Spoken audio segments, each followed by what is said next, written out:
Episode 12। एक रात फिर बम्बू काट पर बेगम बिल्कीस से बात हुई। उन्होंने कहा, खावर, यकीन नहीं आ रहा कि मुगल इस दुश्मनी में इतना आगे जा सकते हैं। ऐसी बातें तो कहानी और फिल्मों में होती हैं। उन्होंने एक भूखे दरिंदे को जीते जागते लोगों की तरफ छोड़ दिया। वो तो शुक्र है कि बच बचा हो गया, वरना किसी की जान भी जा सकती थी। यकीन करो, बच्चे अभी तक सहमे हुए हैं। हामिद घर से ही नहीं निकलता। हाँ, सब पर असर है, लेकिन 1-2 हफ्ते में ठीक हो जाएगा। आज काफी बंदे खेतों पर भी गए हैं।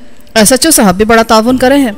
जिन 4-5 खेतों में वाकया हुआ है, वहां उन्होंने पुलिस के बंदे भी बिठाए हैं। हमारे अपने बंदे भी वहां 2 दिन से गश्त कर रहे हैं। जो बंदा ज्यादा जख्मी हुआ था, उसका क्या बना?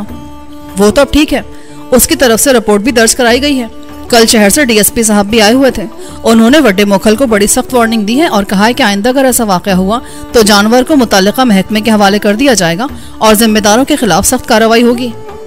तुमने अपनी आंखों से शेर देखा था? नहीं जी, तब तक तो वो उसे गाड़ी में डालकर वापस ले जा चुके थे, पर ऐसा शेर मैंने डेरा गाजी खान के एक वडेरे के पास देखा था। उसके पीले पिंडे पर काली धारियां होती हैं। उसे बंगाली टाइगर कहते हैं। ये बगैर धारियों वाले शेर से ज्यादा फुर्तीला और खूंखार होता है। अच्छा छोड़ो, हाँ मखा डराने वाली बातें हैं ये। अब कोई और बात करो। और बात तो एक ही हो सकती है। वो क्या? मैं कुछ देर खामोश रहा, फिर शो होकर होठों से चूमने की आवाज पैदा की। अब वो मेरे स्टार पर कभी कभी मेरे ही अंदाज में जवाब भी देती थी, लेकिन इस मर्तबा ऐसा नहीं हुआ। मैंने कहा, आपने जवाब नहीं दिया? नहीं, ये ठीक नहीं है। तो फिर वो बता दे जो ठीक है। कुछ भी ठीक नहीं है, उन्होंने कहा और दिलनवाज अंदाज में हंस दी। फिर कुछ देर बाद बोली, कभी कभी लगता है हम बिल्कुल नौजवान लड़के लड़कियों की तरह बातें कर रहे हैं। तो हम कौन से बूढ़े हैं? अब ऐसे नौजवान भी नहीं। मेरी उम्र 26 से ऊपर है, लेकिन आप तो अपनी उम्र से 5-6 साल छोटी लगती हैं। वाली जी ठीक ही कहते हैं। तुम हरफन मौला हो, शायरी भी कर सकते हो, बंदे को बातों बातों में घुमा कर रख देते हो।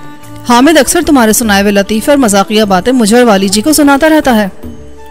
वाली जी अब कैसे हैं? बस ठीक है भी और नहीं भी। किसी वक्त बहुत खुश लगते हैं, किसी वक्त गुमसुम हो जाते हैं। मेरे हवाले से तो कोई बात नहीं की। बेगम जी ने जरा तौकीफ किया, फिर बोली, खुल्लम खुल्ला तो नहीं, पर इशारों में मुझे 1-2 दफा ऊंच नीच समझाई है। बताया है कि गलती इंसान से होती है, लेकिन गलती से सीख लेना ही अक्लमंदी है। और ये भी कि इस तरह की बातें छुपी नहीं रह सकती। झूठ झूठ ही होता है। वाली जी का रवैया समझ से बाहर है। मैंने कहा, वो आम चौधरी और जमींदारों से बहुत वखरे हैं खावर, और मैं समझती हूँ उनके अंदर बर्दाश्त और हौसला भी बहुत है। मेरे ख्याल में इसके अलावा एक बात और भी है जो उनके रवैये को ज्यादा सख्त नहीं होने देती। वो तुम्हें पसंद करते हैं। तुम्हारी हिम्मत और दिलेरी से उनको भी ताकत मिलती है। बिल्कीस, क्या वो आपसे मोहब्बत करते हैं? इसका जवाब उन्होंने अजीब दिया। उनका तो पता नहीं, मगर उनकी मोहब्बत मेरे रूए रूए में रची हुई है। किसी वक्त वो अजीब बात कह देती थी और ऐसी ही बातें उनको मेरे लिए मौम्मा बना रही थी। हर दूसरे या तीसरे दिन बेगम जी के साथ मेरी नीम शब की खुमार आलूद गुफ्तगू होती रही। इंटरकॉम का एक्सटेंशन मैंने इतनी सफाई से लगाया था कि किसी की नजर में आ ही नहीं सकता था। मेरे और तैमूर के सिवा उसका इल्म किसी को नहीं था। समीना और अम्मा दिलशाद वाला मामला अभी तक वहीं अटका हुआ था। बंगाल टाइगर वाले वाक़े के बाद से इर्द गिर्द के देहात में दहशत मौजूद थी। यकीनन उस दहशत का असर अम्मा दिलशाद और उसकी 4 बेटियों पर भी था। मेरा ख्याल था उन माँ बेटियों से कोई भी बात उगलवाने के लिए ये वक्त मुनासिब नहीं है। मैं चंद रोज इंतजार करना चाहता था। फिर वो यादगार दिन आया जिसमें सुबह से शाम तक बेगम जी की शीरी आवाज मुसलसल मेरे कानों में गूंजती रही। मुझे याद है कि वो छोटी ईद से करीबन 3 हफ्ते बाद का खुशगवार दिन था। पूरा गांव सूना सूना नजर आ रहा था। दरअसल करीबी गांव मक्खनवाल का सालाना मेला था। वहां मवेशियों की एक मंडी भी लगती थी। लोग ज़ौक़ शौक से शरीक होते थे। आज राजवाल गांव की बेशतर आबादी सुबह सवेरे ही मेला देखने चली गई थी। घोड़ों पर, बैलगाड़ियों पर और तांगों पर, यहाँ तक कि बाइसाइकिलों पर भी लोग गए थे। हवेली से भी एक भरी हुई ट्रॉली मेले के लिए रवाना हुई थी। उस पर रंग बिरंगे कपड़ों वाली औरतें और बच्चे लदे थे। ढोलची भी बैठे थे। ट्रैक्टर ट्रॉली पर जोरों शोर से पंजाबी गाने बजाए जा रहे थे। वाली जी की तरफ से मुझे हिदायत थी कि मैं गांव में ही मौजूद रहूं। हवेली के 30-40 घुड़सवारों के लिए भी यही हिदायत थी। मोखलों के साथ चपकलिश की वजह से ऐसी एहतियात जरूरी थी। मैंने सुबह 7 बजे के करीब वाली जी की लैंड रोवर को गांव से निकलते देखा था। उसमें मुझे वाली जी, चौधरी अजीज और हामिद वगैरह नजर आए थे। मुझे यकीन था कि बेगम जी भी होंगी, मगर जब 9 बजे के करीब उन्होंने बम्बू काट पर अपनी मौजूदगी का इशारा दिया तो मैं हैरान रह गया। मैंने उन्हें कॉल की। आप नहीं गई? गई हुई हूँ, मगर तुम्हारे बम्बू काट को अपने साथ मेले पर ले गई हूँ। उन्होंने हंसते हुए कहा, हैरत है, वाली जी आपको छोड़ गए? दरअसल सुबह से सर में सख्त दर्द था। थोड़ी देर पहले तुम्हारे सन्यासी साहब की 2 पुड़ियां एक साथ खाई हैं। अब ठीक हूँ। वाकई ठीक है या दवाई लेकर आ जाऊं? मैंने उन्हें छेड़ा। नहीं नहीं, अब बिल्कुल ठीक हो छोटे सन्यासी जी। वो मेरी बात समझकर हंसती। मैंने गहरी सांस लेकर कहा, यकीन करे बिल्किस। नहीं करती। यकीन करे बिल्किस, जो वक्त आपके बगैर गुजरता है अजाब होता है। आपकी आवाज़ कानों में ना पड़े तो कान बहरे होने लगते हैं। ये आपने क्या कर दिया मुझे? मैंने कुछ नहीं किया, जो कुछ हुआ खुद ही हुआ है। जब आपसे बात नहीं होती तो दिल में बहुत से वसवसे जागते हैं, कहीं ये ना हो गया हो, कहीं वो ना हो गया हो। हाँ, ये बात तो है, उन्होंने कहा। वैसे भी औरत को तो मर्द से कहीं ज्यादा सोचे होती हैं और कहीं ज्यादा वसवसे भी। किसी वक्त डर लगता है कहीं आपसे दूर ना हो जाऊं। यकीन करें कि नहीं करती, उन्होंने कहा और हम दोनों हंस दिए। वो बड़ी खूबसूरती से संजीदा गुफ्तगू को हल्की फुल्की गुफ्तगू की तरफ मोड़ देती थी। हवेली के जनान खाने में नौकरानियों के सिवा और कोई ना था। उस दिन हमने बड़े सुकून से दिल खोलकर गुफ्तगू की। मेरे पुरजोर इसरार पर काफी अरसे के बाद उन्होंने मुझे हीर वारिस शाह भी सुनाई। हमने हर मौजू पर दिल खोलकर बातें की, हंसते भी रहे, कभी कभी थोड़े संजीदा भी होते रहे। रमजिया गुफ्तगू, नरम गरम सरगोशियां, सब कुछ हुआ। इंटरकॉम पर ही हमने दोपहर का खाना भी खाया। हवेली के मुलाजमीन और मेहमानों वगैरह के लिए हर रोज 2 देगे पकती थी। आज बिरयानी पक्की हुई थी। मैं अपनी प्लेट कमरे में उठा लाया। बेगम जी के पास आलू अंडे का सालन और तंदूरी रोटी थी। साथ में मकई की मीठी रोटी थी जो मलाई में पकाते हैं। शाम तक हम हंसते खेलते रहे। फिर 3 दिन बाद बात करने का कहकर हमने बम्बू काट बंद कर दिया। 3 दिन गुजर गए, 5-6 दिन भी गुजर गए, मगर बेगम जी की तरफ से राब्ता नहीं हुआ। हामिद या ताजो वगैरह की शक्ल भी दिखाई नहीं देती थी। फिजा में घुटन सी थी। मुझे अच्छी तरह याद है, वो अक्टूबर की 24 तारीख थी। वालिद की वफात की वजह से ये तारीख मुझे याद रहती थी। अक्टूबर के आखिरी दिनों में देहाती इलाके पूरी तरह सर्दी की लपेट में आ जाते हैं। रात के वक्त मैं और वाली जी जीप पर सवार होकर मछली फार्म का चक्कर लगा कर आए। रास्ते में वो मुझे मुकदमे की सूरत हाल से आगाह करते रहे। वो बाज औकात मुझसे ऐसी बातें भी कर जाते थे जो शायद चौधरी अजीज से भी ना करते हों। मैं भी हस्बे हाल उनको अपनी राय देता था। रात के 11 बजे के लगभग बेगम जी की कॉल आई तो मैं खिल उठा। हमारे दरमियान चंद रस्मी बातें हुई। उन बातों के दौरान ही मैंने महसूस कर लिया कि बेगम जी की टोन कुछ बदली हुई है। कोई बहुत गंभीर बात कहने से पहले बंदे के लहजे में जो बोझलपन आ जाता है वो बेगम जी के लहजे में भी था। फिर आहिस्ता आहिस्ता वो असल मौजू पर आ गई। खावर, आज तुमसे एक वादा लेना है। मुझे उम्मीद है तुम मुझे मायूस नहीं करोगे। मेरे सीने में सर्द लहर दौड़ गई। आप कहना क्या चाहती हैं?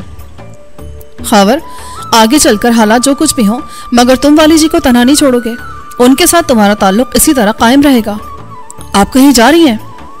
जा तो नहीं रही, लेकिन खावर, जैसे पहले भी हमारे दरमियान कई दफा बात हुई है, अब हमें संभल जाना चाहिए।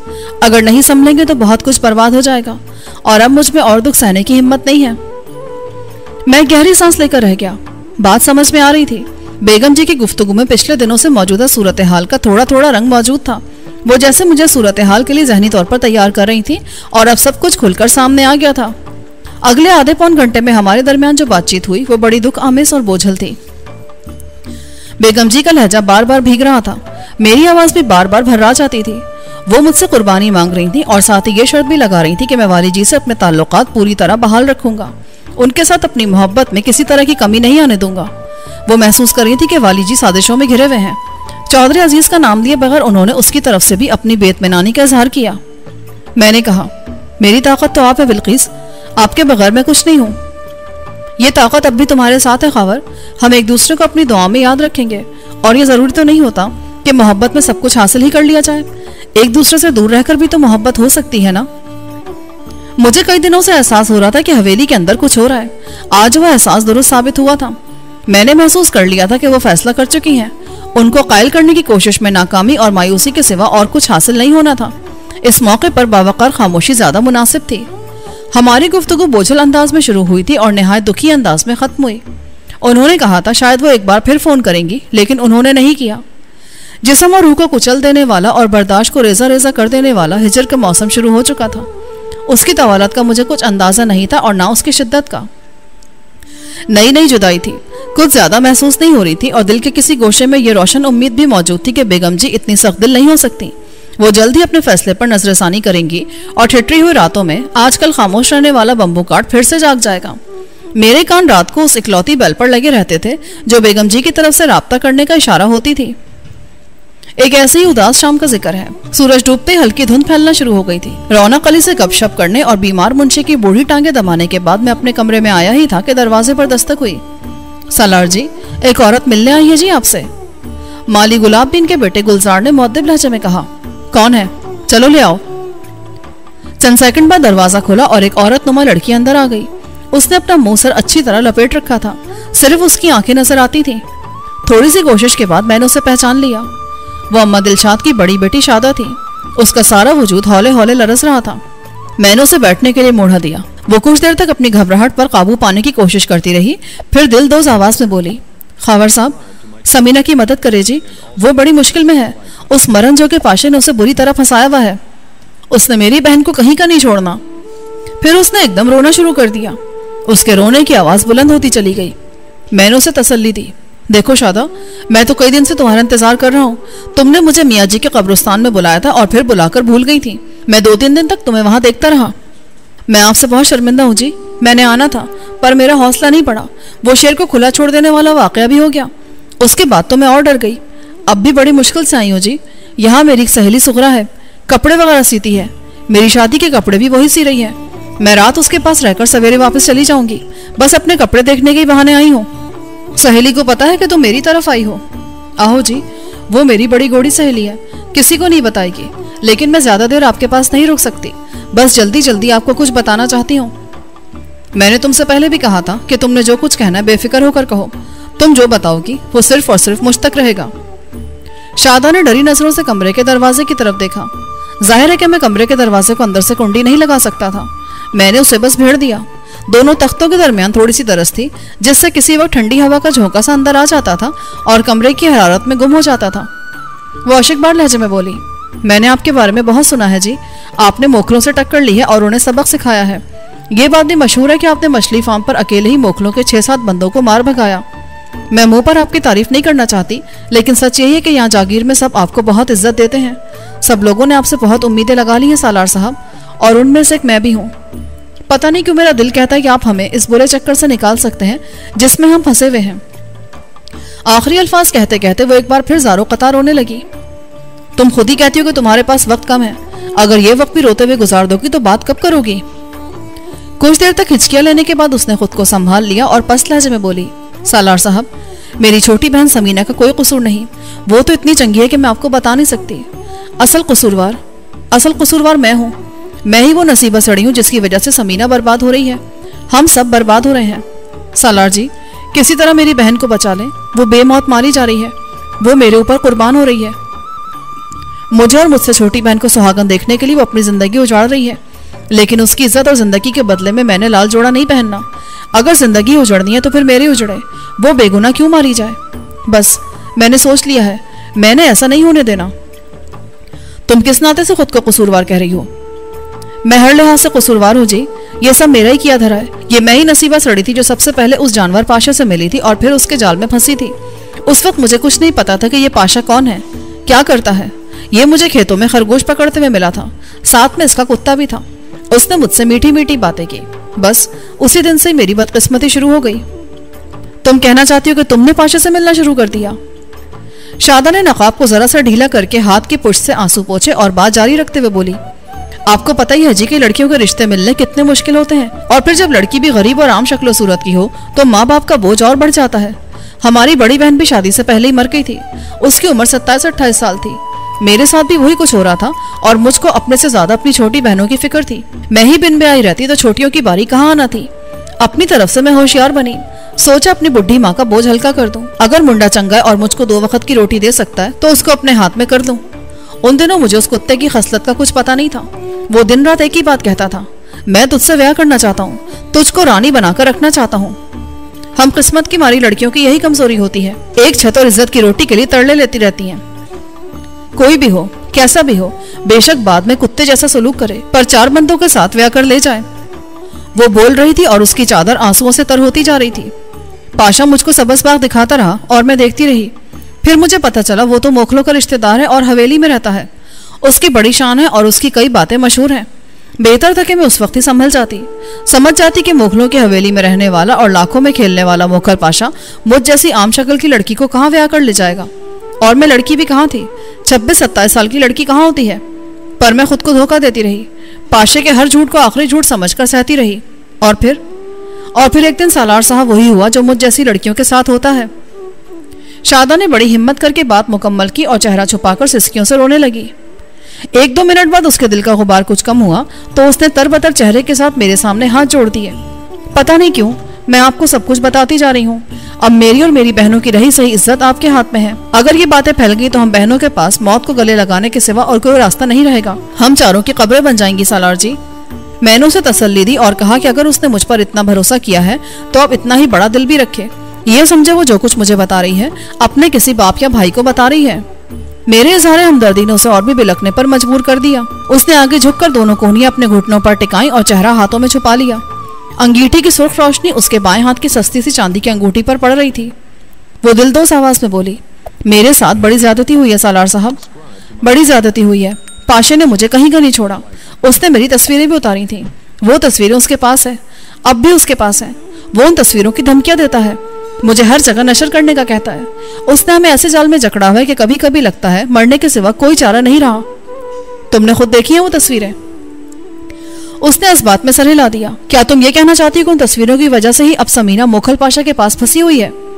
बिल्कुल ऐसा ही है जी। उस कुत्ते ने हम बहनों को बहुत रोला है जी। समझे कि हमें कई बार मारा और जिंदा किया है। उन तस्वीरों के जोर पर उसने मुझसे अपनी हर बात मनवाई। फिर एक दिन वो कहने लगा कि अब वो मुझे कुछ नहीं कहेगा।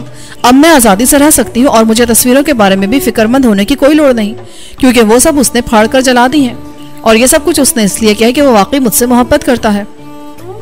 बस कुछ मजबूरियां जिनकी वजह से वो मुझसे शादी नहीं कर सका। उसने मुझे हर तरह से तसल्ली दी और फिर वाकई 1 साल तक उसने मुझसे कुछ नहीं कहा। मुझे तसल्ली हो गई कि यकीन भी आने लगा कि शायद उसने सचमुच तस्वीरें जला दी हैं। दोबारा मामला तब खराब हुआ जब मेरी और मुझसे छोटी जरीना की शादी की बात शुरू हुई। मेरी बुढ़ी माँ ने खज्जल खराब होकर और लोगों के दरवाजे खड़का खड़का कर और दुआएं मांग मांग कर पता नहीं किस तरह हम दोनों बहनों के लिए वर ढूंढा। ये 2 भरा हैं, लोहार का काम करते हैं और पसरूर की तरफ एक पिंड में रहते हैं। शादा की बात कुछ कुछ समझ में आ रही थी। अंदाजा हो रहा था कि वो आगे क्या कहने वाली है। हविसकार की हविस दोबारा जगाने के लिए मामूली सा जवाब भी बहुत होता है। यहाँ तो एक मजबूत जवाब तस्वीरों की सूरत में मौजूद था। फिर पाशा को शादा से दूर हुए 1 साल का अरसा भी गुजर चुका था। गालिबन ये देखकर कि चिड़िया यहाँ से हमेशा के लिए उड़ने वाली है, उसके अंदर के शिकारी को शैतान ने फिर से हलाशेरी दी और वो तस्वीरों के जोर पर एक बार फिर बेआसरा शादा पर मुसल्लत हो गया था। अगले 5-10 मिनट में शादा ने आंसुओं के दरमियान जो कुछ बताया वो मेरे मुंदरजा बाला अंदाजे के मुताबिक था। लेकिन यहाँ एक बात थोड़ी सी मुख्तलिफ हुई और वो ये कि यहाँ इस गमनाक कहानी में समीना दाखिल हो गई।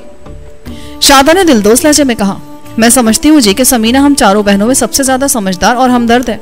वो हर एक का ख्याल रखती है। मुझ पर भी उसकी गहरी नजर थी। घर में हम दोनों बहनों की मंगनी के लिए ढोल की बज रही थी और मैं कमरों में छुप छुप कर रो रही थी। समीना ने देख लिया और समझ लिया कि मेरे लिए को बहुत परेशानी वाली बात है। एक दिन जब माँ और मुझसे दोनों छोटी बहनें बाजार गई हुई थी, समीना ने कमरे का दरवाजा बंद करके मुझे घेर लिया। उस वक्त तक मेरी जान न छोड़ी जब तक मैंने रोते हुए एक एक बात उसे नहीं बता दी। मैंने उसे बताया कि पाशा मुझे धमका रहा है और मुझसे मिलने पर जोर दे रहा है। वो कह रहा था कि एक आखिरी बार मिल जाओ और अपनी तस्वीरें मुझसे ले जाओ। तो फिर तुम मुझसे मिलने के लिए गई? नहीं जी, समीना ने मुझे जाने से मना कर दिया। उसने कहा, आपा तुम ना जाओ और बिल्कुल बेफिक्र हो जाओ, अल्लाह ने चाहा तो कुछ नहीं होगा। मैंने कहा, अगर कुछ हो गया तो फिर? वो हमारे रिश्ते तोड़वाने की धमकियां दे रहा है। माँ तो जीते जी मर जाएगी। मेरे और समीना के दरमियान काफी बहस हुई। उसने मेरी एक न चलने दी। उसने मुझे हुक्म सुनाया कि बस अब मैं उस शैतान से मिलने नहीं जाऊंगी। उसने मुझसे ये भी झूठ बोला कि उसकी पक्की सहेली आसमा मोखल पाशा की बहन के साथ स्कूल में पढ़ती है, वो उसके साथ जाकर पाशा की बहन से मिलेगी और सब ठीक कर लेगी। मैं उसकी बातों में आ गई। 2-3 दिन बाद समीना से मुझे पता चला कि वो पाशा से मिली थी। उसने अपनी तरफ से पाशा को गैरत दिलाई है और उसकी मिन्नत तरले भी किए हैं।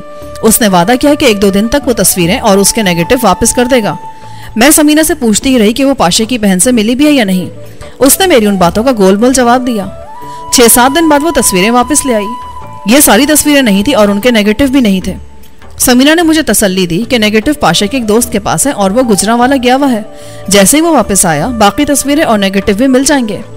बस जी, जैसे बिल्ली को देखकर कबूतर आंखें बंद कर लेता है, हम बहनें भी कर रही थी। ये सोचकर वक्त को धक्का दे रही थी कि शायद सब ठीक हो जाएगा। वो फिर रोने लगी। समीना ने तुमको अंदर की बात नहीं बताई? नहीं जी, बस वो यही कहती रही कि सब ठीक हो जाएगा। फिर एक दिन हमारे सर पर पहाड़ टूट पड़ा। पता चला समीना पाशे के साथ खेतों में पकड़ी गई है। उसे पकड़ने वाले खुद वाली जी थे। पहले तो ये बात छुपी रही मगर आहिस्ता आहिस्ता फैल गई। हमारी बड़ी बदनामी हुई। एक मौके पर तो ऐसा लगा कि हम दोनों बहनों के रिश्ते भी टूट जाएंगे, मगर फिर मामला संभल गया। हम सब ने समीना को बुरा भला कहा, उनमें मैं भी शामिल थी। मेरे सिवा किसी को नहीं पता था कि समीना ने यह सब कुछ क्यों किया है। माँ ने समीना को बड़ा मारा और बद्दुआएं दी। समीना ने रो रो कर माँ से माफिया मांगी और कहा कि उससे गलती हुई है, अब वो ऐसा नहीं करेगी। यानी उस मौत जोगे पाशे ने समीना को उस चक्कर में फंसाया हुआ है कि वो उसे तस्वीरें दे देगा, लेकिन शर्त है कि अपनी बहन की जगह यानी मेरी जगह वो उससे मिलती रहे। अगर नहीं मिलेगी तो फिर मेरी तस्वीरें मेरे ससुरालियों के पास पहुंच जाएंगी और ये दोनों शादियां नहीं हो सकेंगी। पाशे के साथ समीना का ताल्लुक कहां तक पहुंचा है? मैंने ढके छुपे लहजे में पूछा। वो मेरा सवाल समझकर कांप गई, हाथ जोड़कर छत की तरफ देखा और बोली, अल्लाह ना करे जी कि उसका हाल भी मेरे जैसा हो। बस मुझे इसी बात का डर है, दिन रात दिल को यही खौफ लगा रहता है। मैंने समीना से कहा था कुछ भी हो जाए तुमने इस खबीस से किसी बंद जगह पर नहीं मिलना। खेत शेत की बात भी और है, मेरा मतलब है औरत शोर वगैरह डाल सकती है ना। तुम्हें पता है कुछ देर पहले समीना फिर पाशे से मिलती हुई पकड़ी गई थी और वाली जी उसे डराने के लिए हवेली ले गए थे। हाँ जी, हमें पता चल गया था। उस रोज माँ ने कहा था कि वो गले में फंदा डालकर मर जाएंगी। समीना ने उनके पांव पकड़ लिए थे और कस्में खाई थी कि अब वो पाशे से नहीं मिलेगी, लेकिन वो फिर भी मिली। और इस बार वो जहां मिली वो खुली जगह नहीं थी, सईद खोकर के कुएं का ढारा था और वहां से शराब और सिगरेट भी निकले हैं। हाँ जी, वो इतना खुर्राट है कि बातों बातों में बंदे की मत मार देता है। उसने तस्वीरों की धमकी देकर समीना को वहां आने पर मजबूर कर दिया था। वो सिर्फ बातें करना चाहता था, लेकिन वहां उसने शराब पी और समीना पर अपनी नीयत खराब करने लगा। समीना ने उसकी बात नहीं मानी तो उसका पारा चढ़ गया। उसने समीना को चपेड़े मारी और गुस्से में उबलता हुआ चला गया। जाते जाते उसने कहा कि वो उसे 3-4 दिन सोचने का वक्त देना चाहता है, उसके बाद वो तस्वीरें उन तक पहुंचा देगा जिन तक पहुंचनी चाहिए। अब क्या सूरत हाल है? वो लर्जा आवाज में बोली, पता नहीं क्यों मैं आपको सब कुछ बताती जा रही हूँ। मैं इससे पहले सिर्फ एक बार आपसे मिली हूँ, पर मेरा दिल कहता है कि मैं आप पर भरोसा करूँ, आप मेरी मदद करेंगे। तुम्हारा दिल ठीक कहता है शादा। सालार साहब, कल रात मैंने फिर समीना को कहीं बाहर जाते देखा। आधी रात का वक्त होगा। उसने बड़े आराम से बाहर का दरवाजा खोला, उसे कुंडी लगाई और कमरे में आ गई। हम दोनों की चारपाइयां साथ साथ ही होती हैं। वो बिस्तर में घुसकर लेट गई। मेरी हिम्मत नहीं हुई कि उससे कुछ पूछ सकूं। कुछ देर बाद जब वो सो गई तो मैं उठी। मैंने लालटेन ऊंची करके उसे देखा। उसके गालों पर आंसुओं के निशानात थे। मैंने उसकी कलाई देखी, उस पर टूटी हुई चूड़ियों के निशान थे और खून रिसा हुआ था। मेरा दिल रोने लगा। वो फिर पाशे से मिलने गई थी। शायद पाशे ने उससे खींचातानी भी की थी। असल में वो बेचारी चाहती थी कि किसी भी तरह हो ये कुछ हफ्ते खैरियत से गुजर जाएं और हम दोनों बहनों की रुखसती हो जाए, पर मुझे ऐसा लग रहा है कि हमारी रुखसती के चक्कर में वो न मानी। शादा बात मुकम्मल ना कर सकी और फिर रोने लगी। ये कोई अनोखी वारदात नहीं थी, ब्लैकमेलिंग का वही पुराना चक्कर था जिसके बारे में बहुत कुछ सुना जाता है। शादाब जल्दी में थी और वापस जाना चाह रही थी। मैंने उससे चंद जरूरी बातें पूछी और फिर तसल्ली तशफ़ी देकर उसे जाने की इजाजत दे दी। जाने से पहले वो एकदम जमीन पर बैठ गई और उसने मेरे पांव पकड़ लिए। सालार जी, आपने जो कुछ करना जल्दी करें, लेकिन कोई ऐसा काम ना हो जिसकी वजह से हमारी माँ को अपने हाथों से अपनी जान लेनी पड़ जाए। अगर ऐसा हुआ तो मैं भी उसके साथ ही मरूंगी। हमारे घर से एक नहीं 2 मैयतें उठेंगी। मैंने उसे कदमों से उठाया और उसके सर पर चादर दुरुस्त की। वो अपनी सिसकियां रोकती हुई वापस चली गई। हमारे दरमियान तय हुआ था कि वो 2 दिन बाद हर सूरत में मुझे असर के बाद मियाँ जी के कब्रिस्तान में मिलेगी।